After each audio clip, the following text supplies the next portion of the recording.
If you're watching this today, there's a fair chance you've owned at least one of the cars in this video. Perhaps it was your very first motor, perhaps your dad drove one, or perhaps it belonged to the neighbor who spent every Sunday morning polishing it on the driveway. Back then, Britain's roads looked completely different.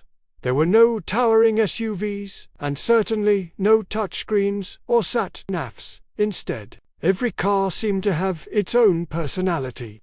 Some were tiny, some were built like tanks, some made you feel like the king of the road, even if they struggled to reach 70 miles an hour.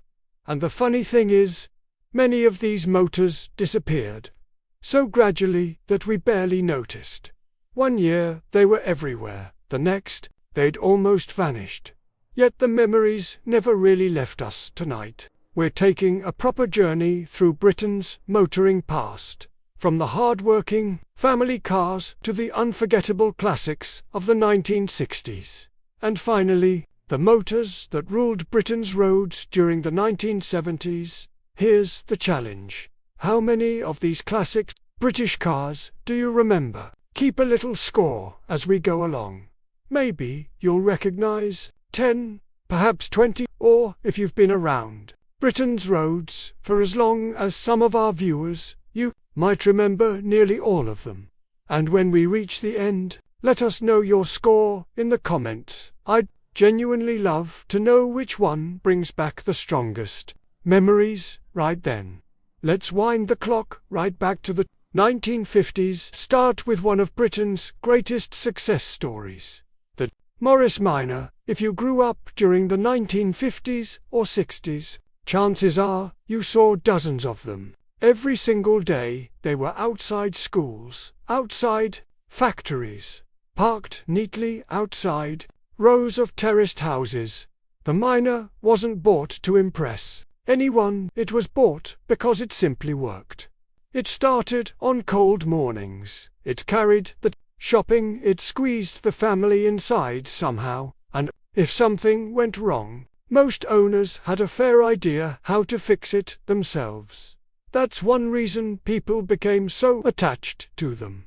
They weren't just cars, they became trusted companions. Even today, spotting a Morris Minor usually raises a smile. Proper little British classic, the Austin A30. Now here's one many people haven't thought about for years. The Austin A30, small, friendly-looking, and wonderfully simple. For thousands of families, this was their first taste of affordable motoring. After the war, there wasn't much luxury. Certainly weren't spoiled with gadgets. But none of that mattered. Owning a car meant freedom.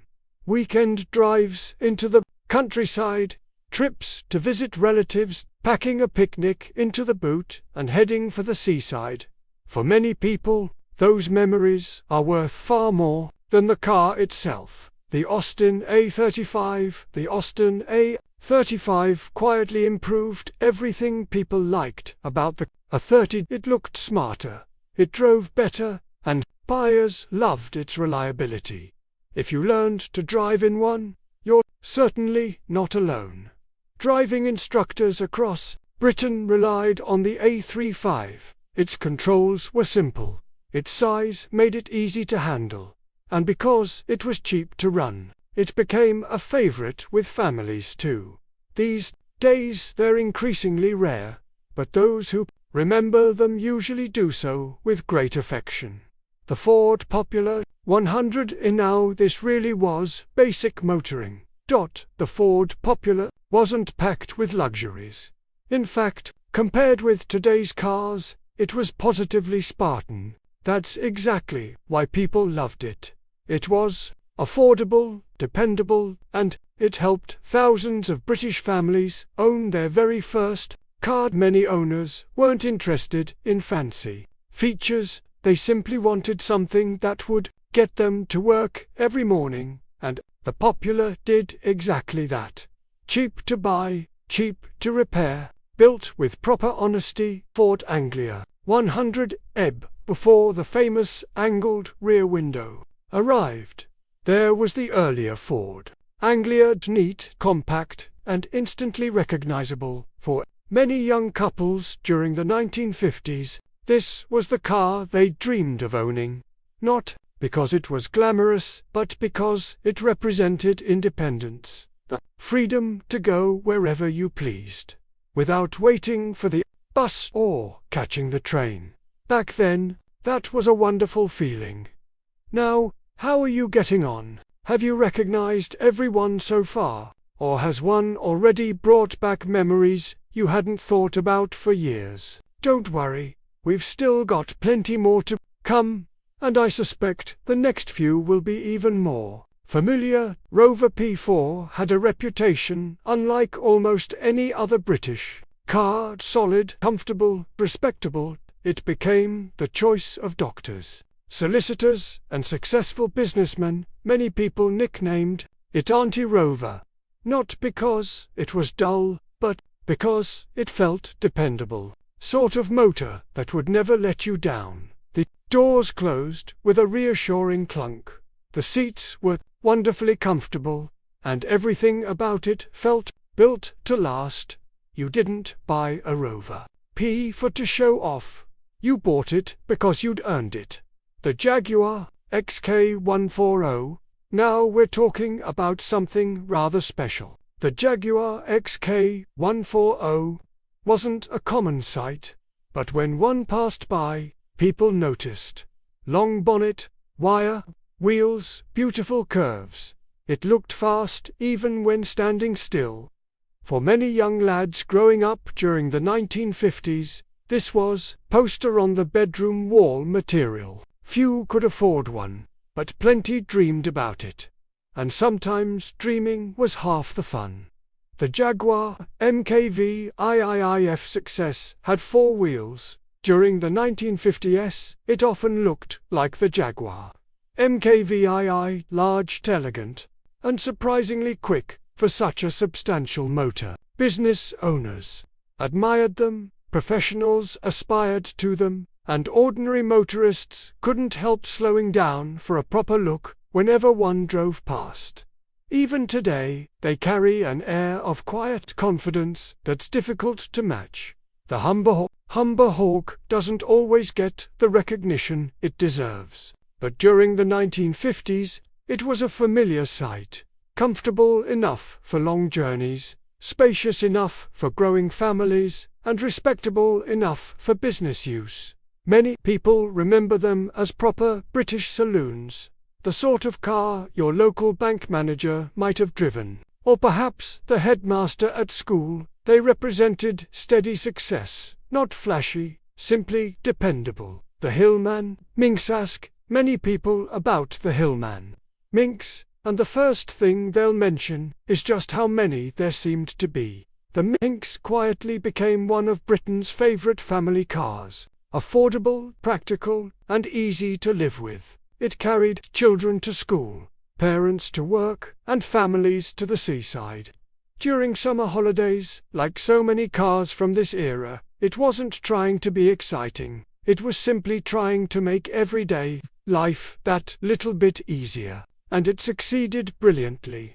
The Standard 8 often gets forgotten today, which is rather unfair because, for many families, this little saloon represented an important step into car ownership. It wasn't especially fast, it certainly wasn't luxurious, but it was economical, straightforward to maintain, and dependable. Exactly what Britain needed during the 1950s. Sometimes the most memorable cars aren't the fastest ones. They're the ones that quietly became part of everyday family life. By now, I wonder how many you've recognized. 5, 10, perhaps every single one so far. The wonderful thing about these old motors is that even if you never owned one yourself, you probably knew someone who did. A neighbor, an uncle, or perhaps the local driving instructor. Every car tells a story, and Britain's roads were full of them. Let's carry on with a few more memorable faces from the 1950s. Before we roll into one of the greatest decades in British motoring, The Standard 10 may not have been the fastest car on the road, but it was honest motoring. It offered a little more space and comfort than the Standard 8, making it a popular choice for growing families. For many people, this was the car that carried them through some of life's biggest milestones. The weekly shop, the first family holiday, or driving the children to their very first day at school. These weren't glamorous journeys, but they're often the ones we remember most. The Standard 10 quietly became part of everyday British life, and although they're a rare sight today, those who remember them usually do so with a smile. The Triumph TR2 now. We're moving from practical family transport to something altogether more exciting. The Triumph TR2. This was the sort of car that made people stop and stare. Long bonnet, low seating position, and enough performance to put a grin on almost anyone's face. Many young men dreamed of owning one. Few actually could. But seeing a TR2 parked outside the local cafe was enough to start a conversation. It represented freedom, adventure, and perhaps just a little bit of glamour. The Triumph TR3. The TR3 took everything people loved about the TR2 and made it even better. It quickly earned a reputation as one of Britain's finest sports cars. Owners loved its lively performance, its unmistakable exhaust note, and the simple pleasure of driving with the roof folded down on a sunny afternoon. Mind you, driving one in the pouring rain wasn't always quite so enjoyable, but that's all part of the memory. Classic British sports cars had a habit of testing both your patience and your sense of humour, and somehow we loved them even more because of it. The Bentley S1 will finish the 1950s with something rather special. The Bentley S1, most people never owned one, but plenty admired them. If one glided past on the high street, heads would turn. It represented success, quiet luxury, and traditional British craftsmanship. Everything about the S1 felt effortless. The smooth ride, the beautifully finished interior, the dignified appearance. It wasn't trying to shout, it didn't need to. Its presence said everything. Even today, seeing one on the road feels like stepping into another era. Well, the 1950s were coming to an end. Britain was changing, new music filled the air, fashion became bolder. Families were travelling further than ever before, and Britain's roads were about to change forever. Car ownership was growing rapidly. New designs appeared almost every year. Manufacturers competed to build cars that were faster, smarter, more comfortable, and easier to afford. For many of our viewers, the 1960s were the years when you passed your driving test, bought your first proper motor, or perhaps spent months saving every spare penny just to afford one. So let's see how many of these classics you remember. The Mini. Where else could we possibly begin? The Mini, a tiny car that somehow changed the world. When it first appeared, nobody had seen anything quite like it. Small on the outside, remarkably spacious inside, and tremendous fun to drive. It seemed everybody knew someone with a Mini. Students loved them, families loved them, even racing drivers loved them. They squeezed into parking spaces where bigger cars could only dream of fitting. They tackled country lanes with surprising confidence, and somehow they always seemed full of personality. For many people, the Mini wasn't simply transport, it was part of the family. The Ford Cortina Mk1 now. Here's a motor that's guaranteed to trigger memories. The Ford Cortina Mk1. You couldn't go anywhere in Britain without seeing one. Outside factories, outside football grounds, outside nearly every row of terraced houses. Ford got the formula exactly right. Affordable, reliable, easy to maintain. it quickly became one of Britain's favourite family cars. Many people learned to drive in one. Others bought one with the wages from their very first proper job, and countless families packed the boot before heading off on holiday. If you ask people about the Cortina today, you'll usually hear one sentence: "Wish I'd never sold mine." The Ford Cortina Mk2. When the Mk2 arrived, Ford already knew they had a winner.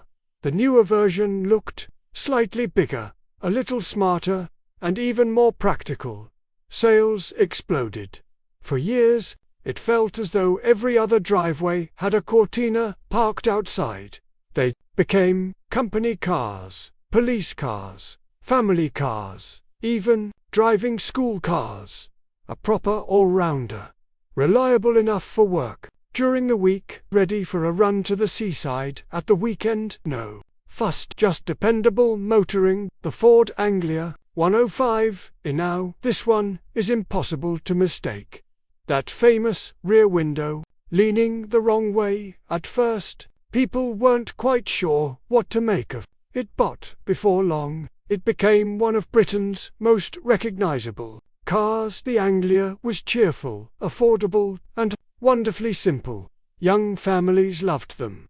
Driving instructors relied on them, and today they're remembered with enormous affection. One glance at that rear window, and you're instantly transported back to the early 1960s. Austin 1100 if you wanted a practical family car during the 1960 South. The Austin 110 was hard to ignore.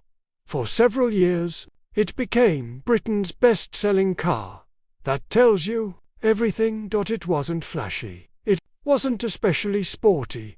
But it did everything a family asked of it: plenty of room, comfortable seats, and a ride that surprised many people. Children sat happily in the back. Shopping disappeared into the boot, and thousands of British families built lasting memories behind its steering wheel. So, how many have you counted so far? 10, 15? Perhaps you're doing even better than that. If you've recognized every single one up to this point, you're doing remarkably well. But don't relax just yet, because some of Britain's most iconic classics are still waiting just around the corner. I have a feeling the next few might just be your favorites. The 1960s really were a golden age for British motoring. Every year seemed to bring something new: fresh designs, better performance, and cars that ordinary families could actually afford. For many people watching today, these were the years when motoring became part of everyday life. Perhaps this was the decade you passed your driving test, bought your first car, or proudly drove home with a brand new registration sitting on the drive. Let's carry on our journey through one of Britain's greatest motoring decades, the Morris Minor 1000. Although the Morris Minor first appeared in the late 1940s, the Minor 1000 became one of the true stars of the 1960s. By then, it had earned a reputation that every manufacturer would have loved: reliable, simple, and full of charm. There was something wonderfully reassuring about a Morris Minor. Doors had that unmistakable clunk, the steering wheel felt delightfully thin, and that cheerful little engine always seemed eager to get going. Mind you, if you were tackling a steep hill with a full load of passengers, you sometimes needed a bit of patience. But nobody seemed to mind.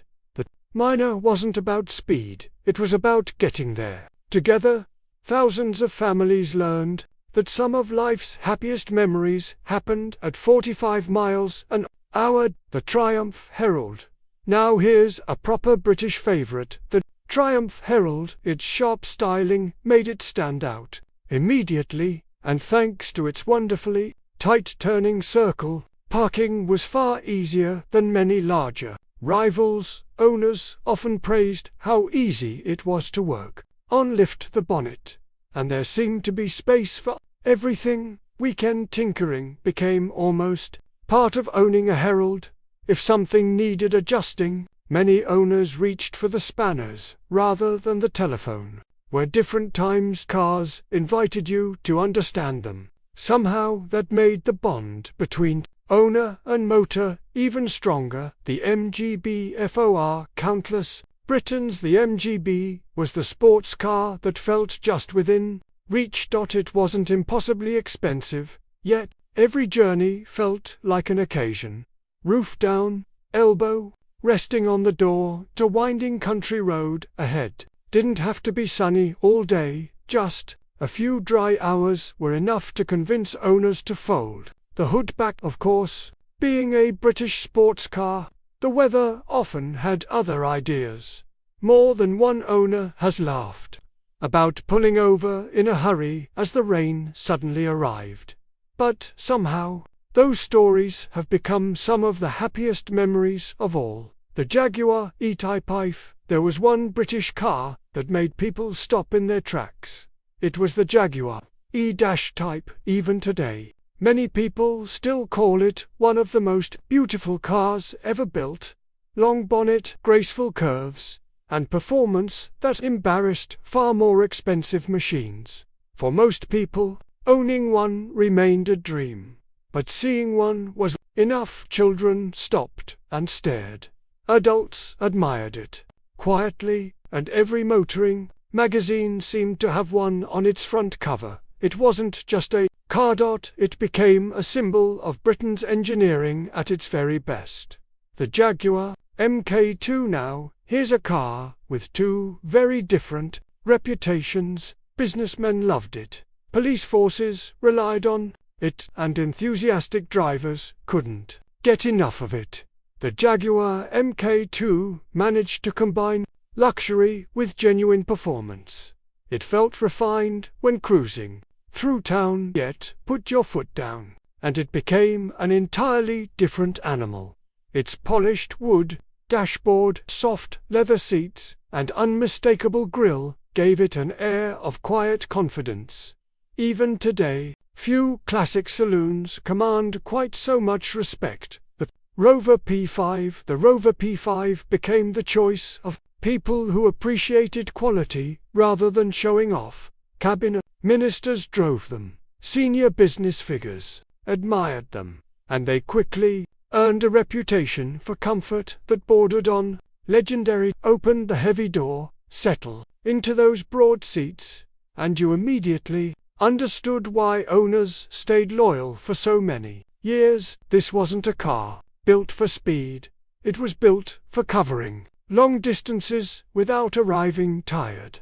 And it did that beautifully. The Hillman Imp often lived in the shadow of the Mini, which is rather unfair, because it had plenty going for it. Compact, economical, and surprisingly enjoyable to drive. Many young motorists chose an Imp as their first car.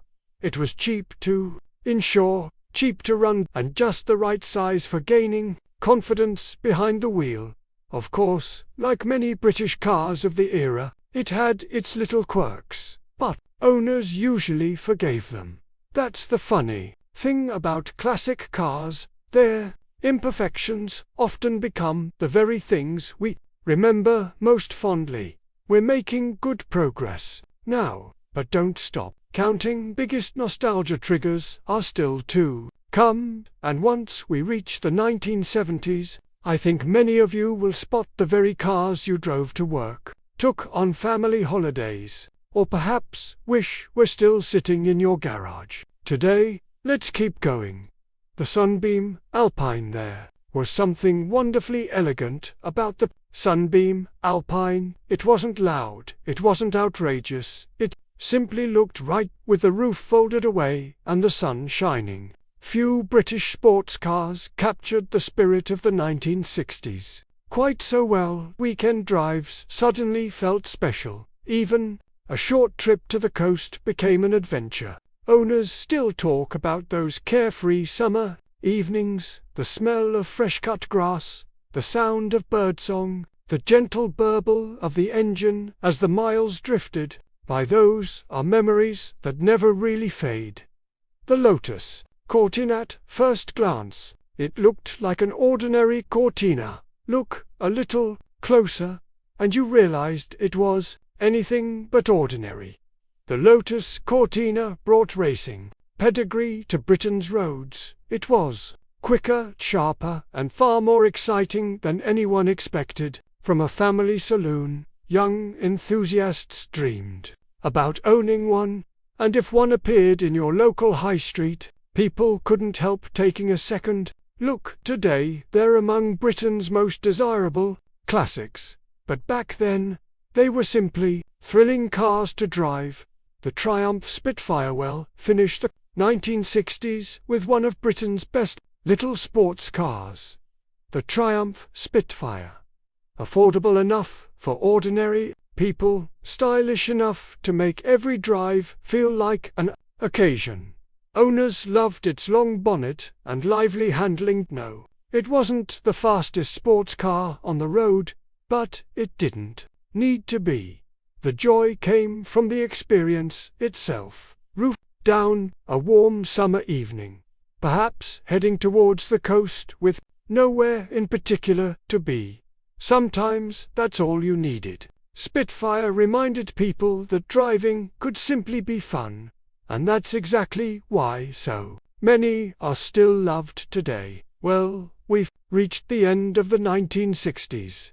What a remarkable decade it was. Britain's roads had never looked so varied, never felt so exciting, but change was just around the corner. The 1970s brought new challenges, fuel crises, changing fashions, motorways filled with more traffic than ever before. Yet, despite all that, some unforgettable cars arrived during this decade. In fact, suspect the next group will spark the strongest memories of all, because these were the cars many of you didn't just admire, owned them. You drove them to work, you loaded them up for family holidays, and perhaps you still wish one was sitting on your driveway today. Well, we've made it to the 1970s. Britain had changed. Motorways were busier than ever. Holidays by car had become the norm. Company cars filled office car parks, and if you listened carefully on a weekday morning, every street seemed to come alive with the sound of engines heading off to work. For many of our viewers, these weren't the cars you admired. Children, these were the cars you actually owned. The ones you washed on a Sunday morning, the ones you battled rust with every spring, the ones that carried your growing family through some of life's happiest moments. Let's see how many more you remember. The Ford Capri. Ford ever built a dream car for ordinary people. This was it. The Capri wasn't just another family motor, it was the car you promised yourself. Even people who never owned one admired them. Long bonnet, sporty styling, and just enough attitude to make every journey feel a little more exciting. Walk through any town in the late 1970s, and you'd almost certainly spot one parked outside the pub or gleaming proudly on someone's driveway. Young lads dreamed of owning a Capri. Many eventually did, and judging by the comments on this channel, plenty still wish they'd never let theirs go. The Ford Escort Mk2 now. Here's a car that seemed absolutely everywhere. The Escort Mk2 became part of everyday Britain. Builders drove them, teachers drove them, young couples bought them as their first family car. Driving instructors relied on them. Police forces used them. It seemed there was an Escort for everyone. They were dependable, easy to repair, and wonderfully straightforward. Many viewers will remember spending Saturday afternoons changing the oil, adjusting the points, or giving the paintwork a proper polish. Owning an Escort wasn't just about driving, it was a hobby as well.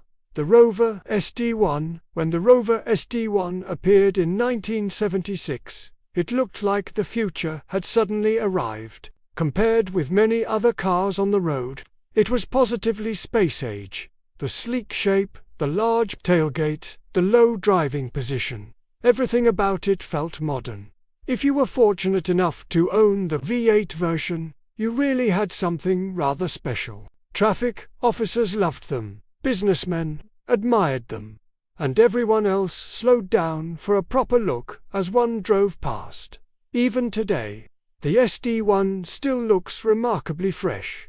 The Jaguar XJ6, there was luxury, and then there was the Jaguar XJ6, quiet, smooth, elegant. This was the sort of car that made long journeys feel effortless.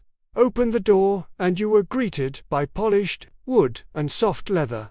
Turn the key, and the engine settled into a wonderfully refined hum. It wasn't simply transport. It was an occasion. Many people still remember seeing XJ6s outside smart hotels, country houses, and business headquarters. A proper British luxury car. The Triumph Dolomite Sprint. Now here's one for the enthusiasts. The Dolomite Sprint proved that family saloons didn't have to be boring. It offered impressive performance wrapped inside a practical four-door body. Owners loved surprising far more expensive cars at the traffic lights. Yet it remained perfectly capable of taking the children to school the following morning. That wonderful combination has helped make the Sprint one of Britain's most admired classics today. The Triumph Stag, certainly had its critics. Many owners will tell you they occasionally tested your patience. But ask those same owners if they'd like another one today, and most won't hesitate. Absolutely, because when everything was working properly, the Stag was a glorious grand tourer. Roof down, V8 burbling away, heading towards the coast on a warm summer afternoon. It didn't get much better than that. Sometimes we remember the smiles far more clearly than the breakdowns. The MGB GT offered something rather clever. It combined sports car looks with everyday practicality. You could use it for work during the week, then head away for the weekend without worrying about luggage space. Owners often describe them as wonderfully usable classics, got comfortable enough for longer journeys, yet still full of that unmistakable MG character. They're becoming increasingly rare now, which makes every surviving example feel that little bit more special. You're doing brilliantly if you've recognized this many, but don't stop now.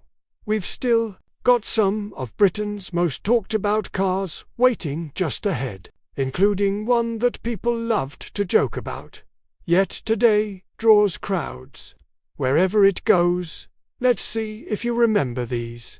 The Austin Allegro. Poor old Allegro. Few British cars have received quite so many jokes over the years. Yet, if we're honest, they were once everywhere. Outside supermarkets, parked outside schools, lined up in company car parks. Thousands of families relied on them every single day. Were they perfect? Certainly not. But they carried children to school, took families on holiday, and faithfully served Britain for years. That's something worth remembering nowadays. Spotting an Allegro at a classic car show usually attracts smiles rather than laughter. Time has been kinder to it than many expected. The Morris Marina. Here's another familiar face from Britain's roads. The Morris Marina became one of the country's best-selling family cars. It was simple, affordable, and exactly what many households needed.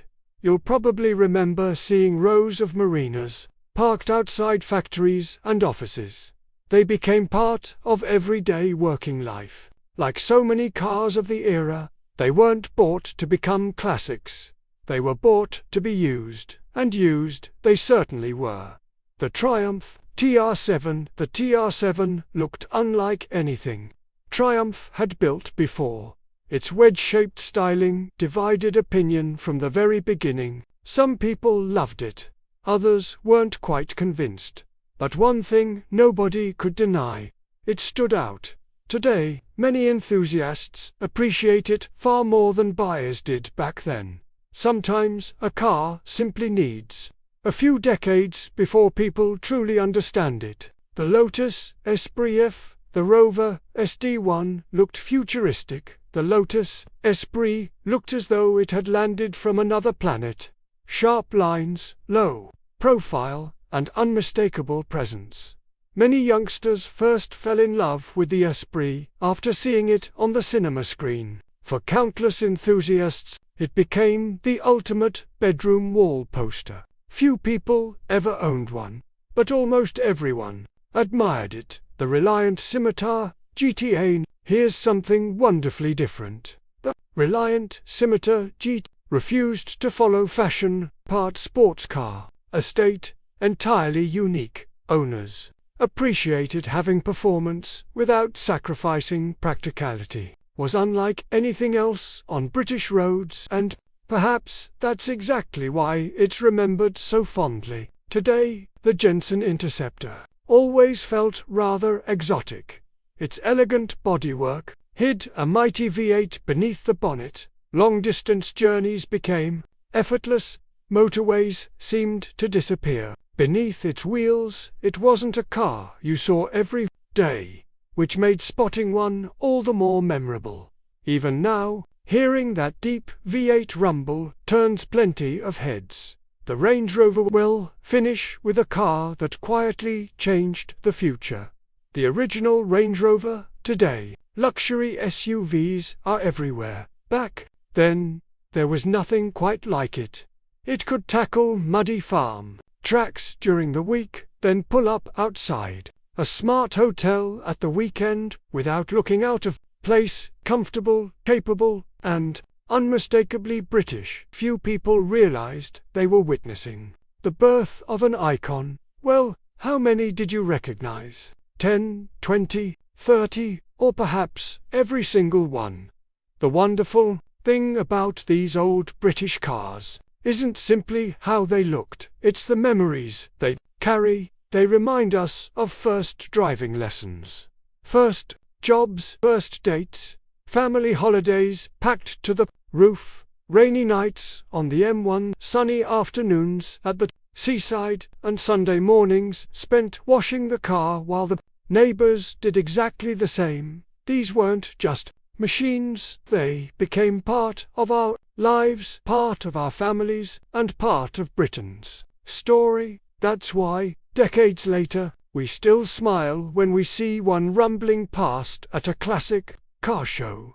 For just a moment, we're young again. Now, I'd love to hear from you.